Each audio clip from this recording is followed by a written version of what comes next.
In today's video, I'm going to teach you how to see download history in Google Chrome. To begin, open Google Chrome on your computer. Make sure the browser is fully open and that you are on any regular Chrome window. You do not need to be on a specific website for this. The download history is part of Chrome itself, so you can access it from anywhere inside the browser. Once Chrome is open, look to the top right corner of the window. You will see the three-dot menu icon there. This menu contains many of Chrome's settings and tools, including access to your browsing activity and other helpful options. Click the three dots to open the menu. After the menu appears, look through the list of options and click History. This will take you to the part of Chrome where your past activity is stored.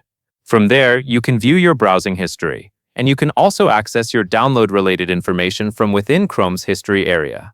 If you are looking for a file you downloaded recently, this is a helpful place to start. You can review what you downloaded and use that information to locate the file again if needed.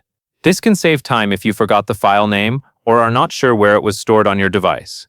As a helpful tip, if you download files often, checking your Chrome history regularly can make it easier to keep track of recent activity. It is also useful for confirming whether a download happened when expected. If something does not appear as expected, you may want to check your default downloads folder on your computer as well. That covers everything you need to know.